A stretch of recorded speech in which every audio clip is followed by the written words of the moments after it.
Fashion கரியரில் இப்போ தான் பிகினராக இருக்கேன் இல்லை கற்றுக்கிட்டு இருக்கேன் அப்படின்றவங்க உங்களுக்கு இந்த 4 டைப் ஆஃப் சிசர் வந்து கண்டிப்பாக யூஸ் ஆகும். ஸோ ஒன்று வந்து ரொம்ப லைட் வெயிட்டாக த்ரெட் கட்டர்னு சொல்லுவோம். ஸோ இது வந்து நம்ம மிஷின் பக்கத்தில் வச்சு யூஸ் பண்ணுறதுக்கு, த்ரெட் கட் பண்ணுறதுக்கு, ஸ்டிச் பண்ணிவிட்டு கட் பண்ணும்போது யூஸ் ஆகும். அண்ட் ரெண்டாவது வந்து பேட்டர்ன் ஷீட் கட் பண்ணுறதுக்குன்னு ஒரு சிசர் வச்சுக்கோங்க. ஸோ இது வந்து கொஞ்சம் பெருசாக இருக்குது. இப்போ ரொம்ப பெருசாக இருக்கணும்னு அவசியம் இல்லை, மீடியமாக இருந்தால் ஓகே. மூணாவது வந்து ஃபேப்ரிக் கட் பண்ணுறதுக்கு கொஞ்சம் பிராண்டடாக பார்த்து வாங்கி வச்சுக்கோங்க. இது வந்து யோக் பிராண்டில் 10 இன்ச் நான் வாங்கி வச்சுருக்கேன். ஸோ உங்களுக்கு எந்த மாதிரி சிசர்ஸ் ஃபேப்ரிக் கட் பண்ணுறதுக்குன்னு தேவையோ அந்த மாதிரி ஒரு தனியாக ஃபேப்ரிக் கட் பண்ணுறதுக்குன்னு ஒன்று வாங்கி வச்சுக்கோங்க. அண்ட் நாலாவது வந்து பார்த்திங்கன்னா நம்மக்கிட்ட ஜிக்ஸாக் சிசர். ஸோ நம்மக்கிட்ட ஸ்டார்டிங் ஸ்டேஜில் ஓவர்லாக் மிஷின் இருக்காது.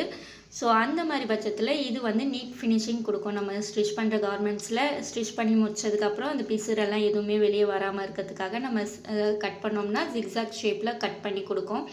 ஸோ ஃபேப்ரிக்கு தனியாக, பேட்டர்ன் ஷீட்டுக்கு தனியாக, த்ரெட் கட் பண்ணுறதுக்குன்னு இந்த மாதிரி தனித்தனியாக நீங்கள் யூஸ் பண்ணால் உங்களுக்கு கம்ஃபர்டபுளாக இருக்கும். ஸோ மறக்காமல் நம்ம சேனலை சப்ஸ்கிரைப் பண்ணிடுங்க. பாய்.